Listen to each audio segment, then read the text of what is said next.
compatriotes, nous sommes les 900 enseignants affectés il y a un an, affectation qui émane directement du chef de l'État. Dans sa volonté permanente de vouloir voir des jeunes Gabonais apprendre dans des bonnes conditions, il a entendu les cris des élèves dans les salles de classe et les parents d'élèves qui se plaignaient qu'il n'y avait pas d'enseignants de sciences. Il a donc instruit le Premier ministre qui, à son tour, a instruit Madame le ministre de l'Éducation nationale, le ministre de l'État, de prendre une décision pour affecter les enseignants. Et c'est qu'elle a immédiatement fait. Il y a donc 780 enseignants de sciences qui ont été recrutés. Et voilà cette décision ici, qui est effectivement une décision d'affectation. Voilà, avec toutes les signatures, vous avez. Et ici, vous avez la signature de Madame la ministre d'État elle-même qui est là. Voilà. Voilà.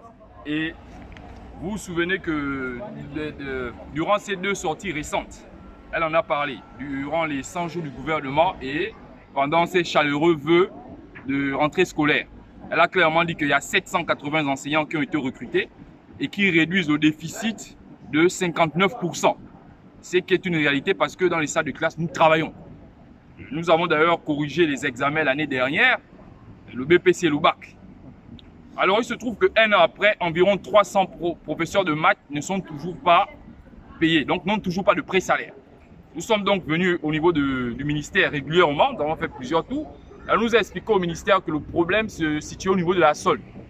Nous sommes donc rendus à la solde pour savoir quel était le problème. Arrivé à la solde, on nous a conduit vers le chargé d'études, qui est à la police, qui répond au nom de M. Bonas.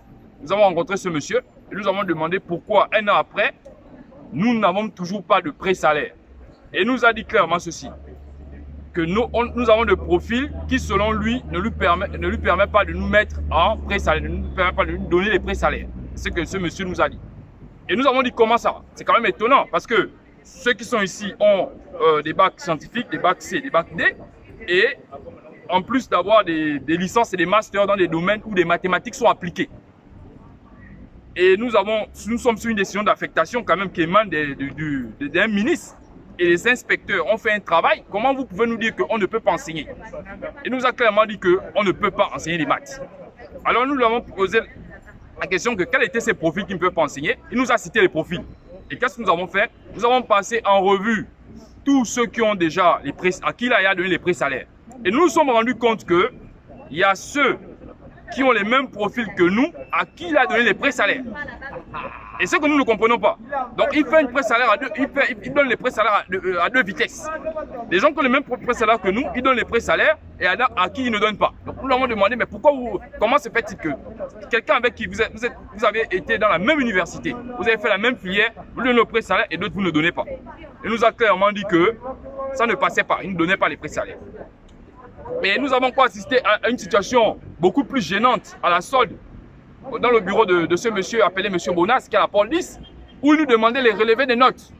Il vous demande les relevés des notes, c'est-à-dire, il vous dit, vous apportez votre bulletin, vos relevés de notes, il vérifiait vos emplois du texte, etc. Donc il vérifie, et s'il se rend compte que, selon lui, je ne sais pas trop le côté horaire qu'il a arrêté, il se rend compte que vous avez suffisamment fait des mathématiques, selon lui, il dit non. Il vous donne le pré-salaire. Si ce n'est pas le cas, selon lui, il ne vous donne pas le pré-salaire. Et là, nous l'avons clairement dit que ce n'est pas normal parce que c'est un travail qui a déjà été fait par le ministère et les inspecteurs. Ensuite, nous lui avons dit, bon, qu'est-ce qu'il faut pour que nous, on ait les pré-salaires? Parce qu'apparemment, on ne voulait pas nous donner les pré-salaires. Ça fait déjà un an. Et il nous a clairement dit ceci. Pour que je vous donne les pré-salaires, il faut que le ministère, donc le ministre d'État, prenne une nouvelle décision d'affectation, vous réaffectez ailleurs. Et ce n'est qu'après ça que je pourrais vous donner les pré-salaires. Sans ça, vous pourrez enseigner autant d'années que vous voudrez, vous n'aurez pas de pré-salaire. Voilà ce que ce monsieur nous a dit un an après. Et c'est qui est quand même étonnant. Donc voilà un peu la situation, en résumé, dans laquelle nous nous trouvons. Un an après, nous travaillons, nous avons corrigé les examens, nous sommes dans les salles de classe, nous avons des effectifs de 90 élèves. Nous gérons au moins 7, 6, 8 classes. Mais voilà un chargé d'études qui est M. Bonas qui vient dire que nous, on ne peut pas enseigner. Alors que les inspecteurs nous ont dit que nous, on peut enseigner. Donc nous venons... maintenant ici interpeller l'opinion publique, surtout interpeller Monsieur le Président de la République. Monsieur le Président de la République, vous nous avez recruté par cette décision d'affectation. Parce qu'après, les Gabonais vont dire que le président ne travaille pas. Le président travaille. Il a écouté les cris des Gabonais qui criaient dans les salles de classe qui n'avaient pas de prof. Il a instruit le ministre de prendre une décision. Le ministre a pris une décision pour affecter les enseignants. Voilà. Il a pris une décision pour affecter les enseignants. Nous sommes 300 professeurs de mathématiques. Nous n'avons toujours pas de frais salaires. Et beaucoup n'arrivent pas à rejoindre leur salle de classe. Parce que leur lieu d'affectation, parce que faute de moyens.